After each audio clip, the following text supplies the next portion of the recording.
Part 6, Chapter 1. A strange period began for Raskolnikov. It was as though a fog had fallen upon him and wrapped him in a dreary solitude from which there was no escape.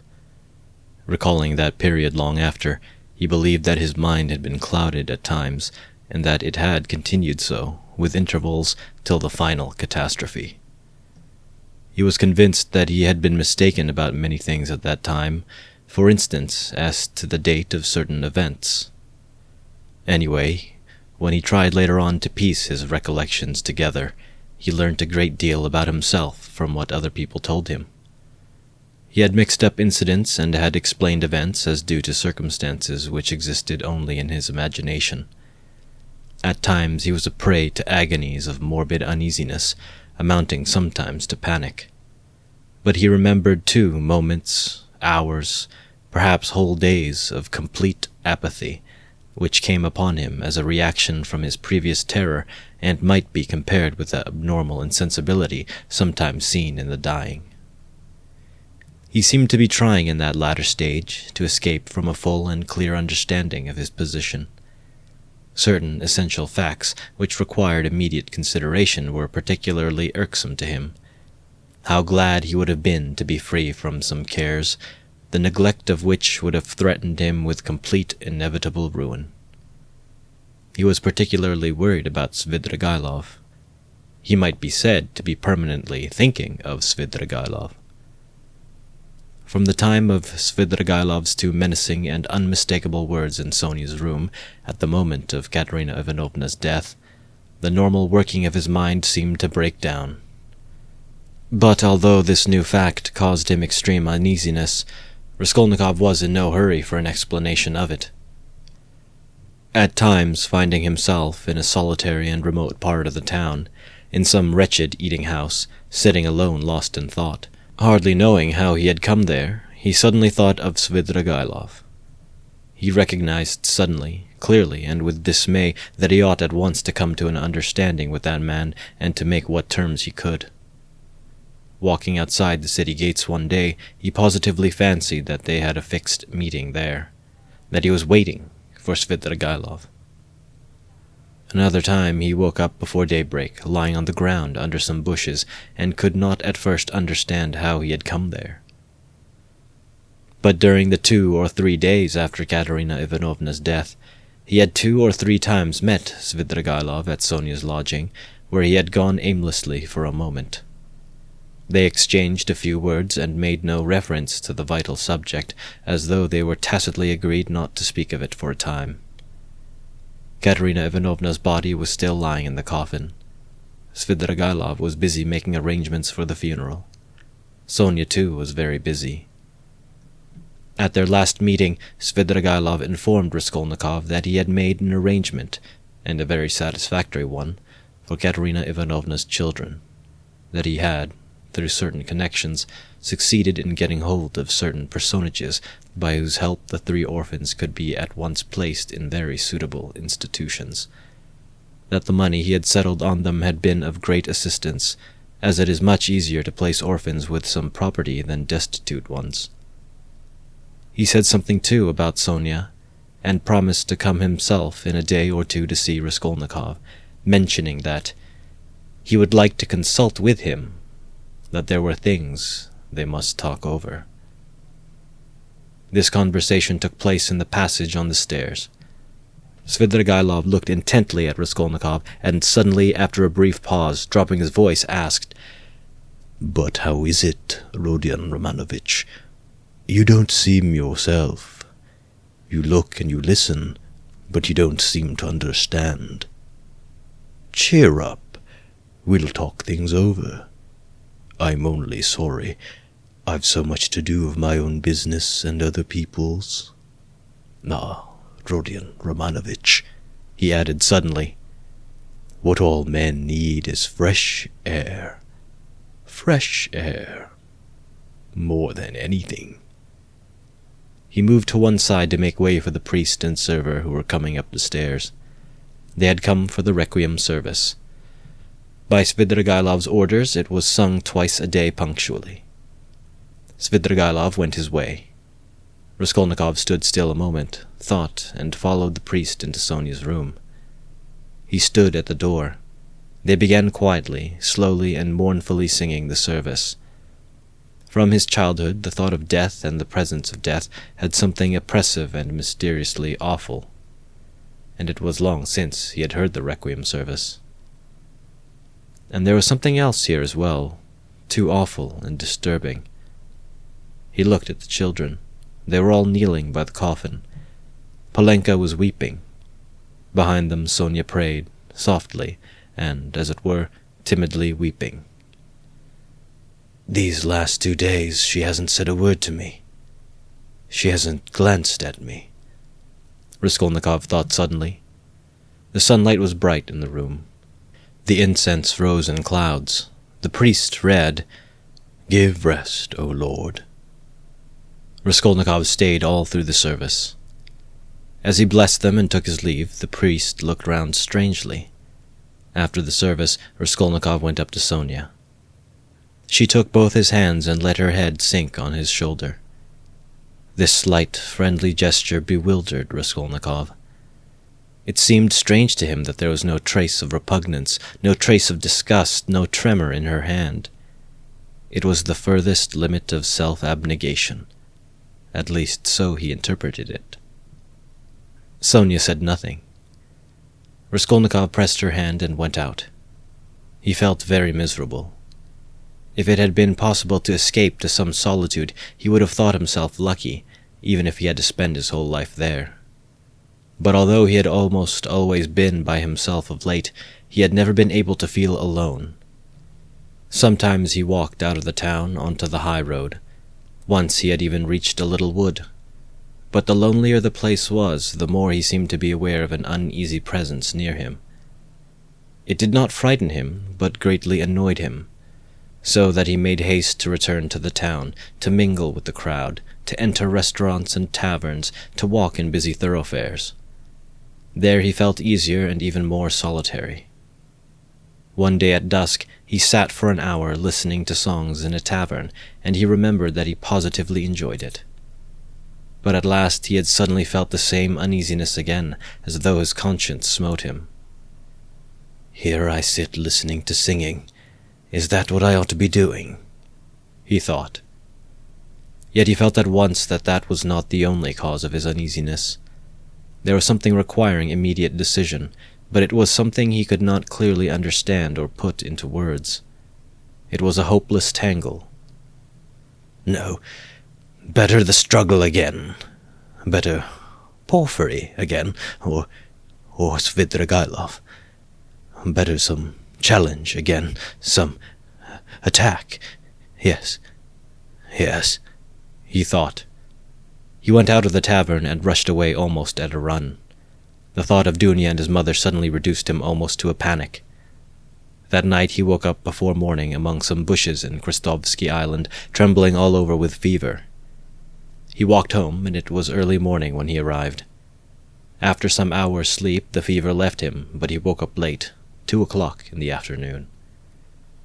He remembered that Katerina Ivanovna's funeral had been fixed for that day, and was glad that he was not present at it. Nastasia brought him some food. He ate and drank with appetite, almost with greediness. His head was fresher and he was calmer than he had been for the last 3 days. He even felt a passing wonder at his previous attacks of panic. The door opened, and Razumikin came in. "Ah, he's eating. Then he's not ill," said Razumikin. He took a chair and sat down at the table opposite Raskolnikov. He was troubled and did not attempt to conceal it. He spoke with evident annoyance, but without hurry or raising his voice. He looked as though he had some special fixed determination. "Listen," he began resolutely. "As far as I am concerned, you may all go to hell, but from what I see, it's clear to me that I can't make a head or tail of it. Please don't think I've come to ask you questions. I don't want to know, hang it. If you begin telling me your secrets, I dare say I shouldn't stay to listen. I should go away cursing. I've only come to find out once for all whether it's a fact that you are mad. There is a conviction in the air that you are mad or very nearly so. I admit I've been disposed to that opinion myself, judging from your stupid, repulsive, and quite inexplicable actions, and from your recent behavior to your mother and sister. Only a monster or a madman could treat them as you have, so you must be mad. When did you see them last? Just now. Haven't you seen them since then? What have you been doing with yourself? Tell me, please. I've been to you 3 times already. Your mother has been seriously ill since yesterday. She had made up her mind to come to you. Avdotia Romanovna tried to prevent her. She wouldn't hear a word. If he is ill, if his mind is giving way, who can look after him like his mother? She said. We all came here together. We couldn't let her come alone all the way. We kept begging her to be calm. We came in. You weren't here. She sat down and stayed 10 minutes while we stood waiting in silence. She got up and said, if he's gone out, that is, if he is well and has forgotten his mother, it's humiliating and unseemly for his mother to stand at his door begging for kindness. She returned home and took to her bed. Now she is in a fever. I see, she said, that he has time for his girl. She means by your girl, Sofia Semyonovna, your betrothed or your mistress. I don't know. I went at once to Sofia Semyonovna's, for I wanted to know what was going on. I looked round, I saw the coffin, the children crying, and Sofia Semyonovna trying them on mourning dresses. No sign of you. I apologized, came away, and reported to Avdotia Romanovna. So that's all nonsense, and you haven't got a girl. The most likely thing is that you are mad. But here you sit, guzzling boiled beef as though you'd had not a bite for 3 days. Though as far as that goes, madmen eat too. But though you have not said a word to me yet, you are not mad. That I'd swear. Above all, you are not mad. So you may go to hell, all of you, for there's some mystery, some secret about it, and I don't intend to worry my brains over your secrets. So I've simply come to swear at you. He finished, getting up. To relieve my mind. And I know what to do now. What do you mean to do now? What business is it of yours what I mean to do? You are going in for a drinking bout. How? How did you know? Why, it's pretty plain. Razumikin paused for a minute. You always have been a very rational person, and you've never been mad. Never. He observed suddenly with warmth. You're right. I shall drink. Goodbye. And he moved to go out. I was talking with my sister the day before yesterday. I think it was about you, Razumikin. About me? But where can you have seen her the day before yesterday? Razumikin stopped short and even turned a little pale. One could see that his heart was throbbing slowly and violently. She came here by herself, sat there and talked to me. She did? Yes. What did you say to her? I mean, about me. I told her you were a very good, honest, and industrious man. I didn't tell her you love her, because she knows that herself. She knows that herself?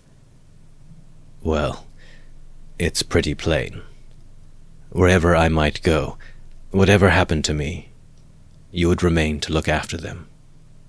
I, so to speak, give them into your keeping, Razumikin. I say this because I know quite well how you love her, and am convinced of the purity of your heart. I know that she too may love you, and perhaps does love you already.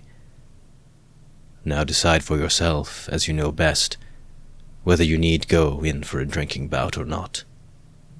Rodya, you see, well, damn it. But where do you mean to go? Of course, if it's all a secret, never mind.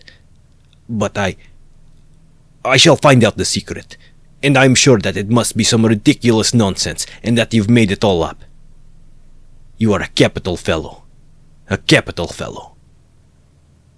That was just what I wanted to add, only you interrupted, that was a very good decision of yours not to find out these secrets. Leave it to time. Don't worry about it. You'll know it all in time when it must be.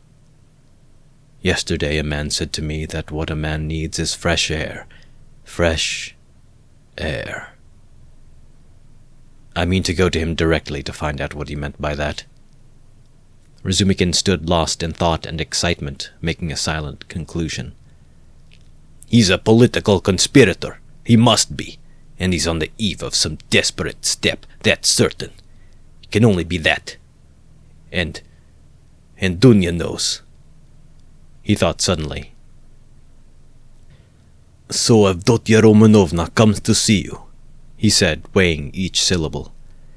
"And you're going to see a man who says we need more air. And so, of course, that letter, that too must have something to do with it," he concluded to himself. "What letter?" "She got a letter today. It upset her very much indeed. Too much so. I began speaking of you. She begged me not to. Then she said that perhaps we should very soon have to part. Then she began warmly thanking me for something, and then she went to her room and locked herself in." "She got a letter?" Raskolnikov asked thoughtfully. "Yes. And you didn't know?" They were both silent. "Goodbye, Rodion. There was a time, brother, when Never mind. Goodbye. You see, there was a time... Well, goodbye. I must be off too. I'm not going to drink. There's no need now. Let's all stuff." He hurried out, but when he had almost closed the door behind him, he suddenly opened it again and said, looking away, "Oh, by the way, do you remember that murder? You know, Porphyry's, that old woman. Do you know the murderer has been found? He has confessed and given the proofs. It's one of those very workmen, the painter, only fancy. Do you remember I defended them here? Would you believe it, all that scene of fighting and laughing with his companions on the stairs while the porter and the two witnesses were going up, he got up on purpose to disarm suspicion. The cunning, the presence of mind of the young dog. One can hardly credit it, but it's his own explanation. He has confessed it all. And what a fool I was about it. Well, he's simply a genius of hypocrisy and resourcefulness in disarming the suspicions of the lawyers, so there's nothing much to wonder at, I suppose. Of course, people like that are always possible. And the fact that he couldn't keep up the character, but confessed, makes him easier to believe in. But what a fool I was. I was frantic on their side." "Tell me, please, from whom did you hear that, and why does it interest you so?" Raskolnikov asked with unmistakable agitation. What next? You ask me why it interests me. Well, I heard it from Porphyry, among others. It was from him I heard almost all about it." "From Porphyry?" "From Porphyry." What did he say?" Raskolnikov asked in dismay. "He gave me a capital explanation of it, psychologically, after his fashion." "He explained it? Explained it himself?" Yes. Goodbye. I'll tell you all about it in another time, but now I'm busy. There was a time when I fancied... But no matter, another time. What need is there for me to drink now? You have made me drunk without wine. I'm drunk, Rodya. Goodbye. I'm going. I'll come again very soon." And he left. "He's a political conspirator, there's not a doubt about it," Razumikin decided as he slowly descended the stairs. "And he's drawn his sister in. That's quite in keeping with Avdotya Romanovna's character. There are interviews between them. She hinted at it too. So many of her words and hints bear that meaning. And how else can all this tangle be explained? And I was almost thinking.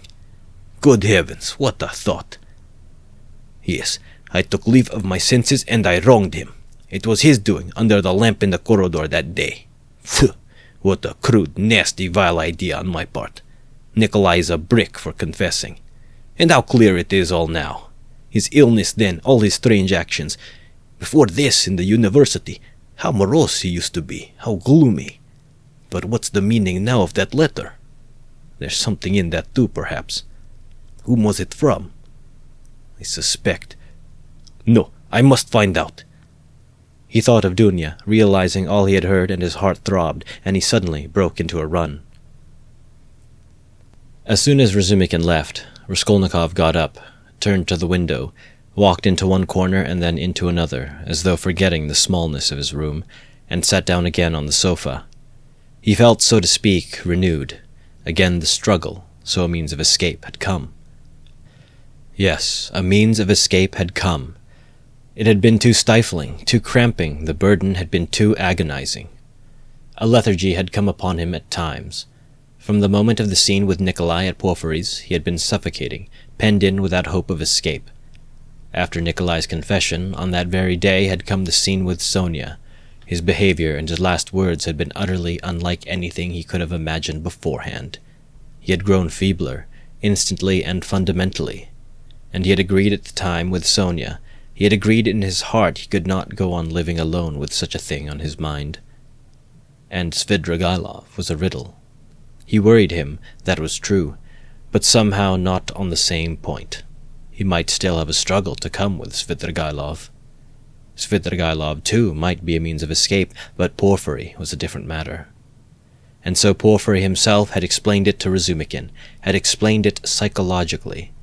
He had begun bringing in his damned psychology again. Porfiry. But to think that Porfiry should for one moment believe that Nikolai was guilty, after what had passed between them before Nikolai's appearance, after that tete-a-tete interview, which could have only one explanation. Such words, such gestures had passed between them. They had exchanged such glances. Things had been said in such a tone, and had reached such a pass, that Nikolai, whom Porfiry had seen through at the first word, at the first gesture, could not have shaken his conviction. And to think that even Razumikin had begun to suspect. The scene in the corridor under the lamp had produced its effect then.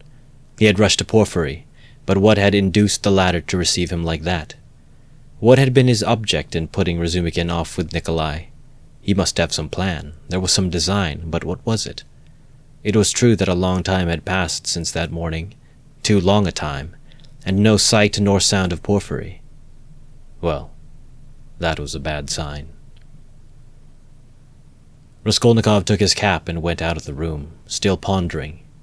It was the first time for a long while that he had felt clear in his mind at last. I must settle Svidrigailov, he thought, and as soon as possible. He too seems to be waiting for me to come to him of my own accord. And at that moment there was such a rush of hate in his weary heart that he might have killed either of those two, Porfiry or Svidrigailov. At least he felt that he would be capable of doing it later, if not now. We shall see. We shall see, he repeated to himself. But no sooner had he opened the door than he stumbled upon Porfiry himself in the passage. He was coming in to see him. Raskolnikov was dumbfounded for a minute, but only for 1 minute. Strange to say, he was not very much astonished at seeing Porfiry, and scarcely afraid of him. He was simply startled, but was quickly, instantly on his guard. Perhaps this will mean the end. But how could Porfiry have approached so quietly, like a cat, so that he heard nothing? Could he have been listening at the door? You didn't expect a visitor, Rodion Romanovich, Porfiry explained, laughing. I've been meaning to look in a long time. I was passing by and thought why not go in for 5 minutes. Are you going out? I won't keep you long. Just let me have 1 cigarette. Sit down, Porfiry Petrovitch. Sit down. Raskolnikov gave his visitor a seat with so pleased and friendly an expression that he would have marveled at himself if he could have seen it. The last moment had come. The last drops had to be drained. So a man will sometimes go through half an hour of mortal terror with a brigand, yet when the knife is at his throat at last, he feels no fear. Raskolnikov seated himself directly facing Porfiry and looked at him without flinching. Porfiry screwed up his eyes and began lighting a cigarette. "Speak, speak," seemed as though it would burst from Raskolnikov's heart. "Come, why don't you speak?"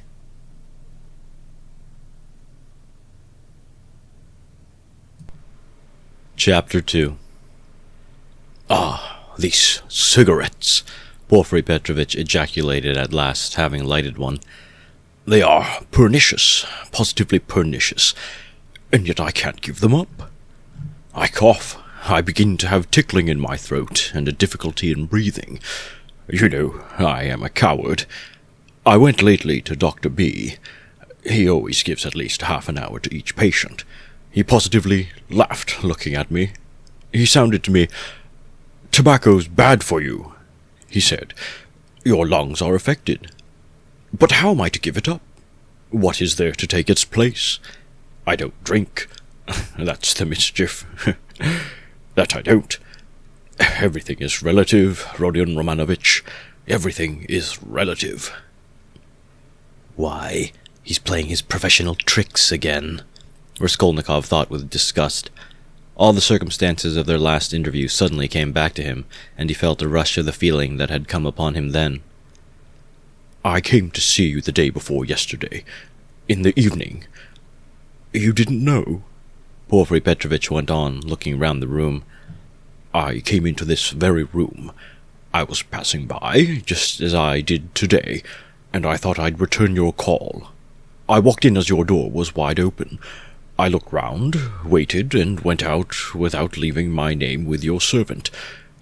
Don't you lock your door?" Raskolnikov's face grew more and more gloomy. Porfiry seemed to guess his state of mind. "I've come to have it out with you, Rodion Romanovich, my dear fellow. I owe you an explanation and must give it to you," he continued with a slight smile, just patting Raskolnikov's knee. But almost at the same instant a serious and careworn look came into his face. To his surprise, Raskolnikov saw a touch of sadness in it. He had never seen and never suspected such an expression in his face. "A strange scene passed between us last time we met, Rodion Romanovich. Our first interview, too, was a strange one. But then, and one thing after another. This is the point. I have perhaps acted unfairly to you. I feel it. Do you remember how we parted? Your nerves were unhinged and your knees were shaking, and so were mine. And, you know, our behavior was unseemly, even ungentlemanly. And yet we are gentlemen, above all. In any case, gentlemen. That must be understood. Do you remember what we came to? And it was quite indecorous." "What is he up to? What does he take me for?" Raskolnikov asked himself in amazement, raising his head and looking with open eyes at Porfiry. "I've decided openness is better between us," Porfiry Petrovitch went on, turning his head away and dropping his eyes, as though unwilling to disconcert his former victim, and as though disdaining his former wiles. "Yes, such suspicions and such scenes cannot continue for long. Nikolai put a stop to it, or I don't know what we might not have come to. That damned workman was sitting at the time in the next room. Can you realize that? You know that, of course, and I'm aware that he came to you afterwards. But what you supposed then was not true. I had not sent for anyone. I had made no kind of arrangements. You ask why I hadn't? What shall I say to you? It had all come upon me so suddenly, I had scarcely sent for the porters. An idea flashed upon me. I was firmly convinced at the time, you see, Rodion Romanovich. Come, I thought, even if I let one thing slip for a time, I shall get hold of something else. I shan't lose what I want anyway. You are nervously irritable, Rodion Romanovich, by temperament. It's out of proportion with other qualities of your heart and character, which I flatter myself I have to some extent divined. Of course, I did reflect even then that it does not always happen that a man gets up and blurts out his whole story. It does happen sometimes, if you make a man lose all patience, though even that is rare. I was capable of realizing that. If I only had a fact, I thought, the least little fact to go upon, something I could lay hold of, something tangible, not merely psychological, for if a man is guilty, you must be able to get something substantial out of him. One may reckon upon most surprising results indeed. I was reckoning on your temperament, Rodion Romanovich. On your temperament, above all things. I had great hopes of you at that time. But what are you driving at now? Raskolnikov muttered at last, asking the question without thinking. What is he talking about? He wondered distractedly. Does he really take me to be innocent? What am I driving at? I've come to explain myself. I consider it my duty, so to speak. I want to make clear to you how the whole business, the whole misunderstanding arose. I've caused you a great deal of suffering, Rodion Romanovich. I am not a monster. I understand what it must mean for a man who has been unfortunate, but who is proud, imperious, and above all impatient to have to bear such treatment. I regard you in any case as a man of noble character, and not without elements of magnanimity, though I don't agree with all your convictions. I wanted to tell you this first, frankly and quite sincerely, for above all, I don't want to deceive you. When I made your acquaintance, I felt attracted by you. Perhaps you will laugh at my saying so, and you have a right to. I know you disliked me from the first, and indeed you've no reason to like me. You may think what you like, but I desire now to do all I can to efface that impression and to show that I am a man of heart and conscience. I speak sincerely. Porfiry Petrovitch made a dignified pause. Raskolnikov felt a rush of renewed alarm. The thought that Porfiry Petrovitch believed him to be innocent began to make him uneasy. It's scarcely unnecessary to go over everything in detail, Porfiry Petrovitch went on. Indeed, I could scarcely attempt it. To begin with, there were rumors. Through whom, how, and when those rumors came to me, and how they affected you, I need not go into. My suspicions were aroused by a complete accident, which might just as easily not have happened. What was it? I believe there's no need to go into that either. Those rumors and that incident led to one idea in my mind. I admit it openly, for one may as well make a clean breast of it. I was the first to pitch on you. The old woman's notes on the pledges and the rest of it, that all came to nothing. Yours was one of 100. I happened, too, to hear of the scene at the office, from a man who described it capitally, unconsciously reproducing the scene with great vividness. It was just one thing after another, Rodion Romanovich, my dear fellow. How could I avoid being brought to certain ideas? From 100 rabbits you can't make a horse. 100 suspicions don't make a proof, as the English proverb says. But that's only from the rational point of view. You can't help being partial, for after all a lawyer is only a human. I thought, too, of your article in that journal. Do you remember, on your first visit we talked of it? I jeered at you at the time, but that was only to lead you on. I repeat, Rodion Romanovich, you are ill and impatient, that you were bold, headstrong, in earnest, and had felt a great deal, I recognized long before. I, too, have felt the same, so that your article seemed familiar to me. It was conceived on sleepless nights, with a throbbing heart in ecstasy and suppressed enthusiasm. And that proud, suppressed enthusiasm in young people is dangerous. I jeered at you then, but let me tell you that, as a literary amateur, I'm awfully fond of such first essays, full of the heat of youth. There's a mistiness and a chord vibrating in the midst. Your article is absurd and fantastic, but there's a transparent sincerity. a youthful, incorruptible pride, and the daring of despair in it. It's a gloomy article, but that's what's fine in it. I read your article and put it aside, thinking as I did so, that man won't go the common way. Well, I ask you, after that as a preliminary, how could I help being carried away by what followed? Oh dear, I'm not saying anything. I'm not making any statement now. I simply noted it at the time. What's there in it? I reflected. There's nothing in it. That is really nothing, and perhaps absolutely nothing. And it's not at all the thing for the prosecutor to let himself be carried away by notions.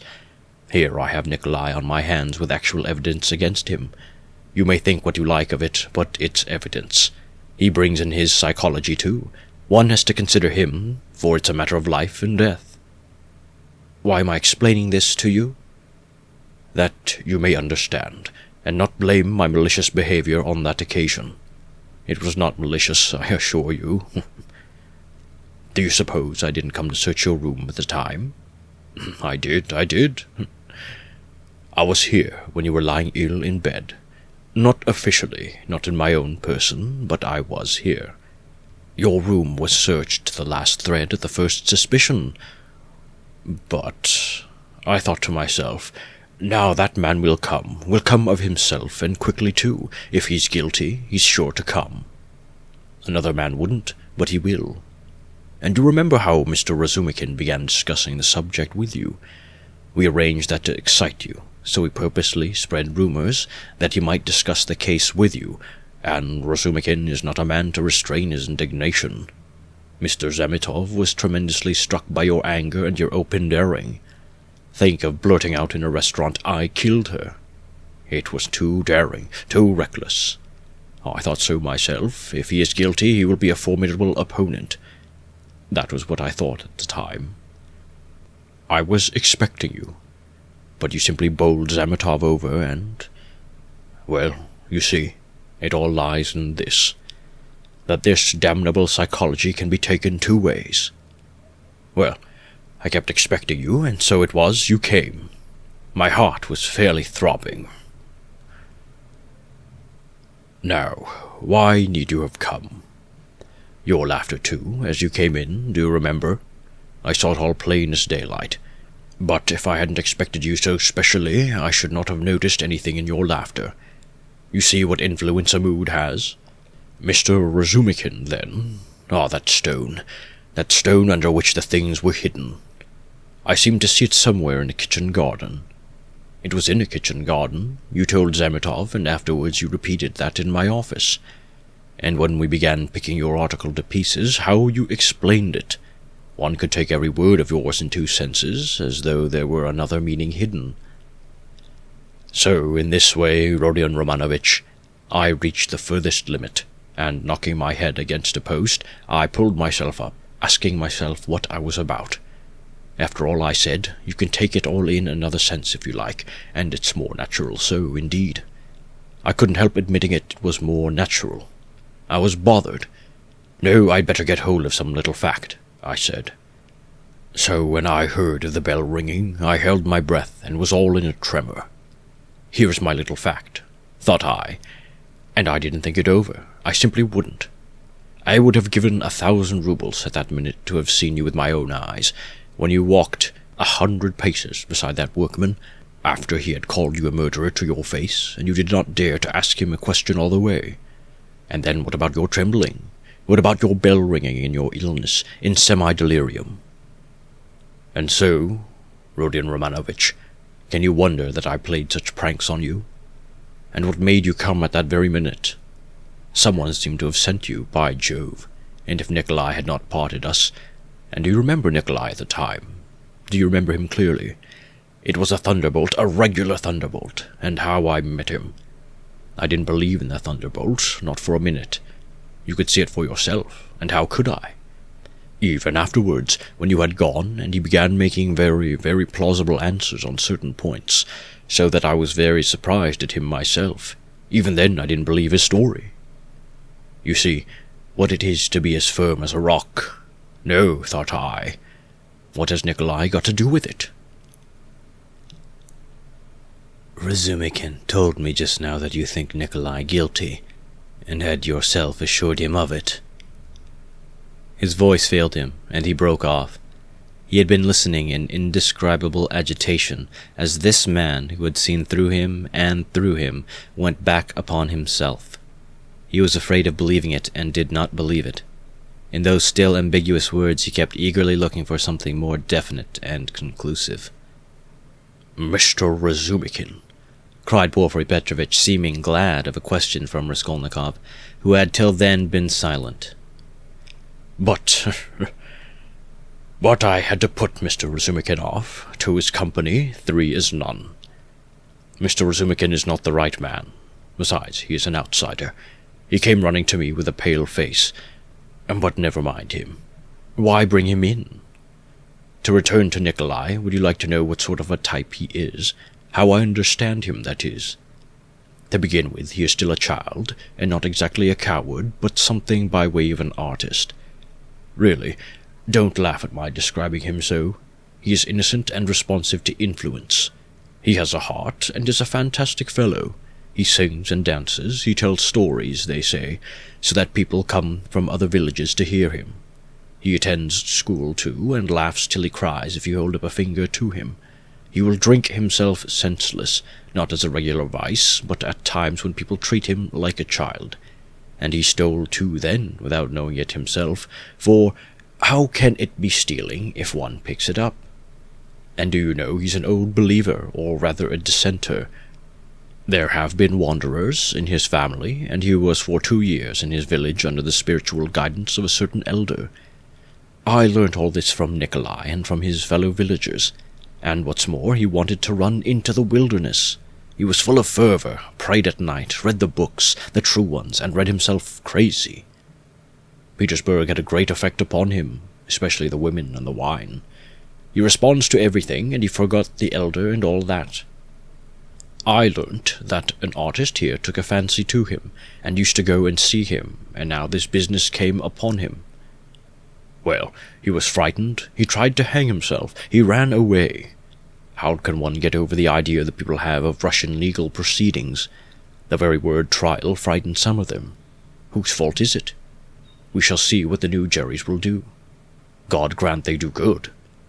Well, in prison, it seems, he remembered the venerable elder. The Bible, too, made its appearance again. Do you know, Rodion Romanovich, the force of the word suffering among some of these people? It's not a question of suffering for someone's benefit, but simply one must suffer. If they suffer at the hands of the authorities, so much the better.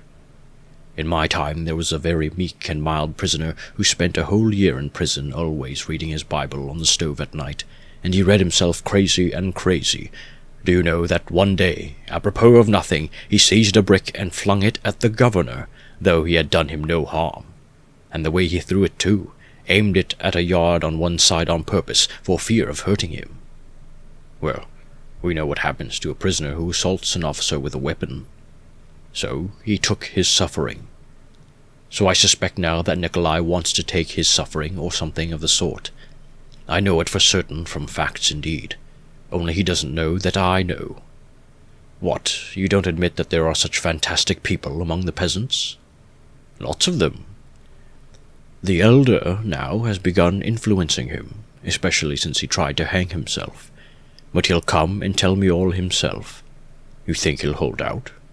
Wait a bit, he'll take his words back.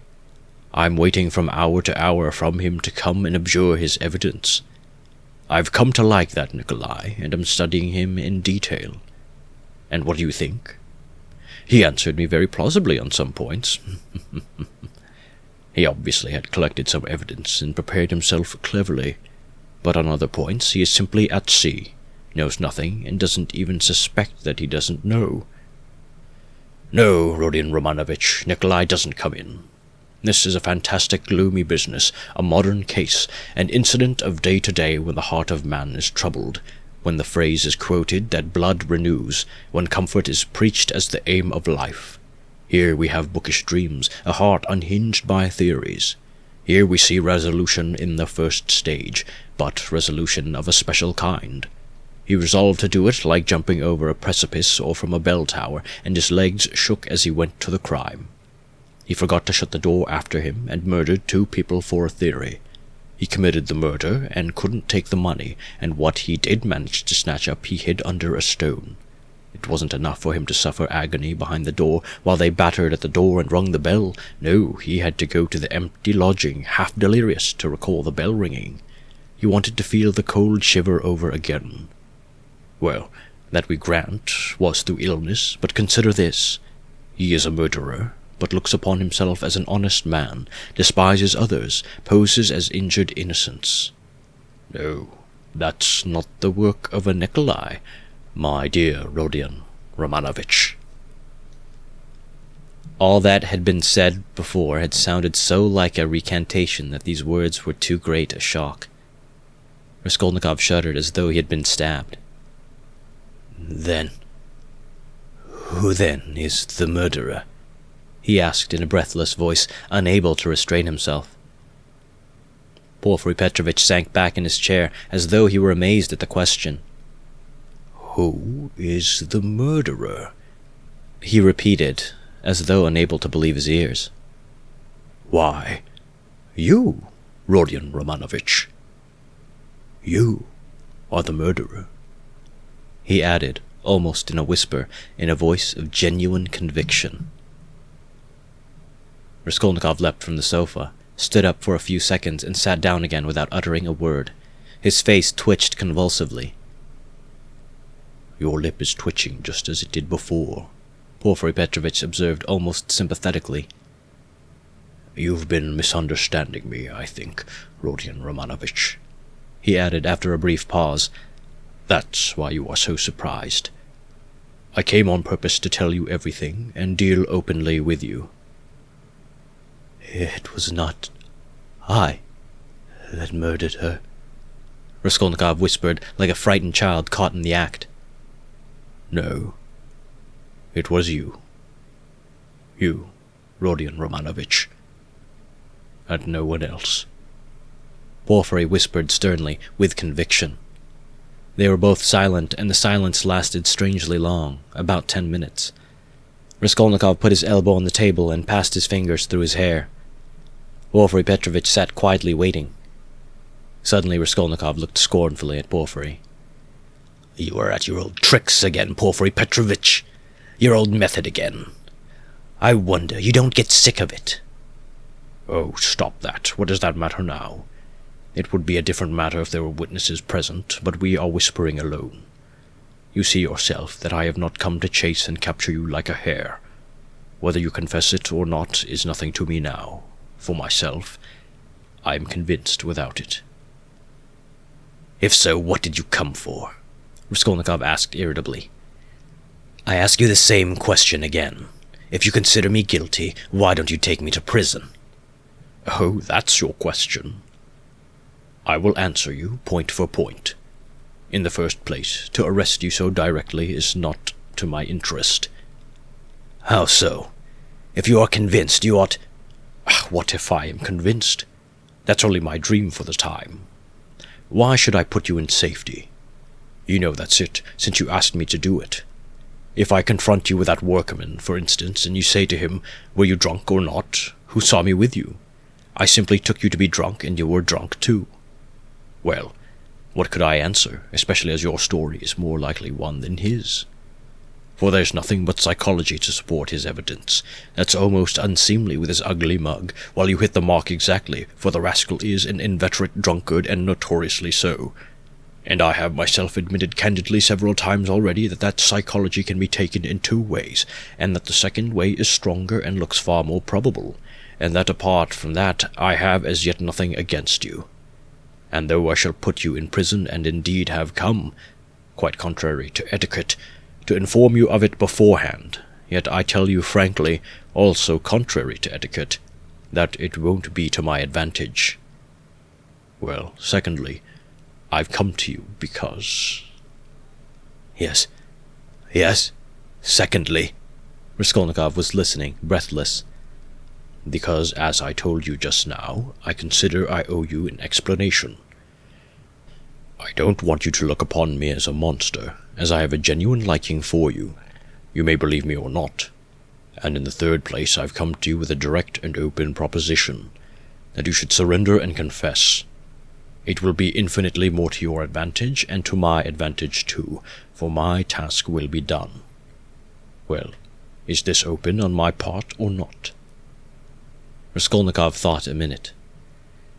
Listen, Porfiry Petrovitch. You said just now you have nothing but psychology to go on, yet now you've gone on mathematics.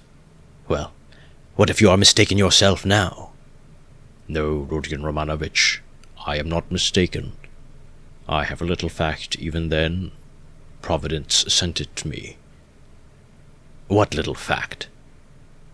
I won't tell you what, Rodion Romanovich. And in any case, I haven't the right to put it off any longer. I must arrest you. So think it over. It makes no difference to me now, and so I speak only for your sake. Believe me, it will be better, Rodion Romanovich. Raskolnikov smiled malignantly. That's not simply ridiculous, it's positively shameless. Why, even if I were guilty, which I don't admit, what reason should I have to confess when you tell me yourself that I shall be in greater safety in prison?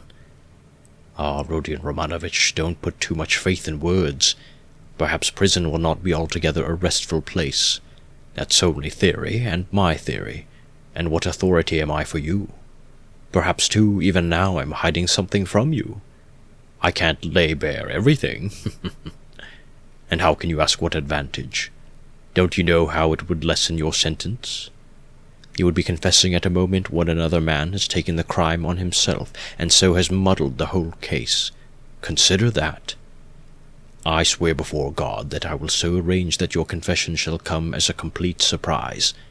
We will make a clean sweep of all these psychological points of a suspicion against you, so that your crime will appear to have been something like an aberration, for in truth it was an aberration. I am an honest man, Rodion Romanovich, and will keep my word. Raskolnikov maintained a mournful silence and let his head sink dejectedly. He pondered a long while and at last smiled again, but his smile was sad and gentle. No, he said, apparently abandoning all attempt to keep up appearances with Porfiry. It's not worth it. I don't care about lessening the sentence. That's just what I was afraid of, Porfiry cried warmly, and, as it seemed, involuntarily. That's just what I feared, that you wouldn't care about the mitigation of sentence. Raskolnikov looked sadly and expressively at him. Ah, don't disdain life, Porfiry went on. You have a great deal of it still before you. How can you say you don't want a mitigation of sentence? You are an impatient fellow. A great deal of what lies before me. Of life? What sort of prophet are you? Do you know much about it? Seek, and ye shall find. This may be God's means for bringing you to him, and it's not forever, the bondage. The time will be shortened, laughed Raskolnikov. Why, is it the bourgeois disgrace you are afraid of? It may be that you are afraid of it without knowing it, because you are young. But anyway, you shouldn't be afraid of giving yourself up and confessing. Hang it! Raskolnikov whispered with loathing and contempt, as though he did not want to speak aloud. He got up again as though he meant to go away, but sat down again in evident despair. Hang it, if you like. You've lost faith, and you think that I'm grossly flattering you. But how long has your life been? How much do you understand? You made up a theory, and then were ashamed that it broke down and turned out to be not at all original. It turned out something base, that's true, but you are not hopelessly base. By no means so base. At least you didn't deceive yourself for long. You went straight to the furthest point at one bound. How do I regard you? I regard you as one of those men who would stand and smile at their torturer while he cuts their entrails out, if only they have found faith or God. Find it and you will live. You have long needed a change of air. Suffering, too, is a good thing. Suffer. Maybe Nikolai is right in wanting to suffer. I know you don't believe in it. But don't be overwise. Fling yourself straight into life, without deliberation. Do not be afraid. The flood will bear you to the bank and set you safe on your feet again. What bank? How can I tell? I only believe that you have long life before you. I know that you take all my words now for a set speech prepared beforehand, but maybe you will remember them after. They may be of use some time. That's why I speak. It's as well that you only killed the old woman. If you'd invented another theory, you might perhaps have done something 1,000 times more hideous. You ought to thank God, perhaps. How do you know? Perhaps God is saving you for something. But keep a good heart, and have less fear. Are you afraid of the great expiation before you?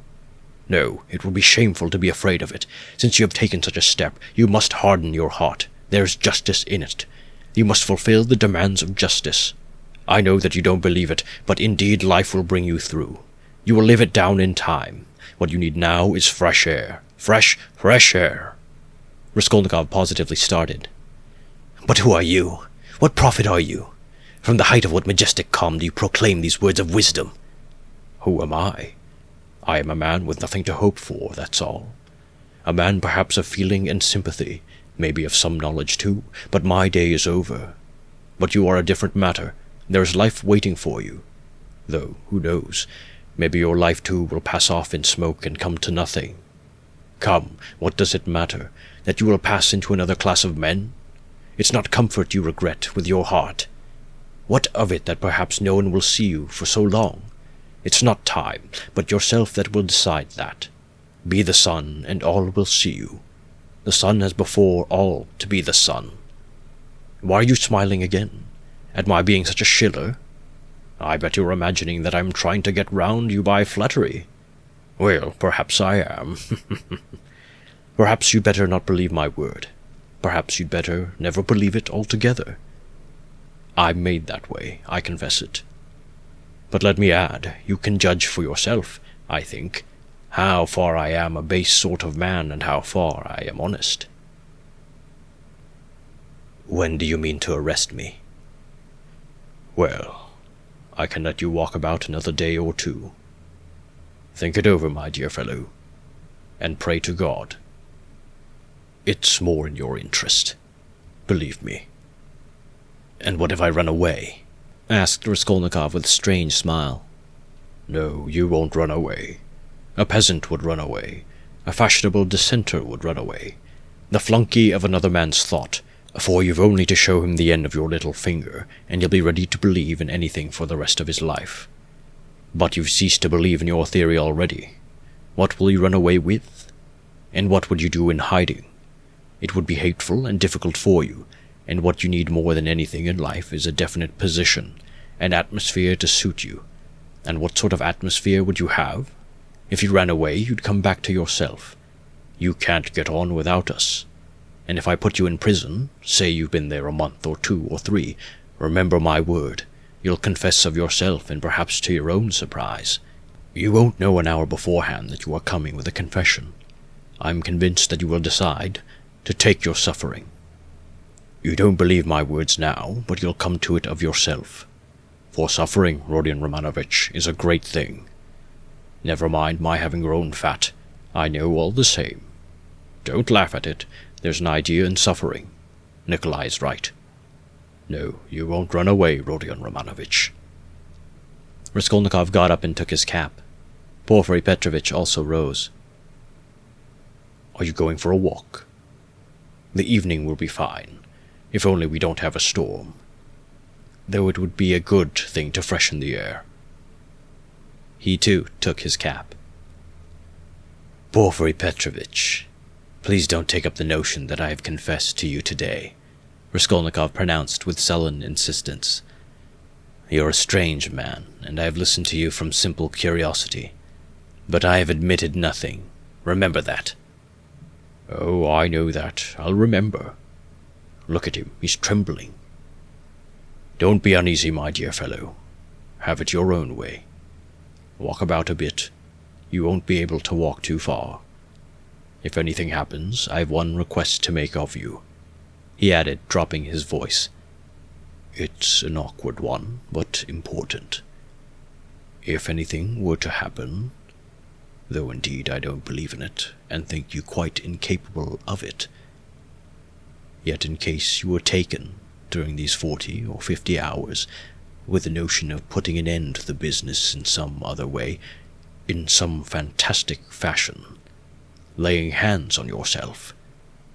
It's an absurd proposition, but you must forgive me for it.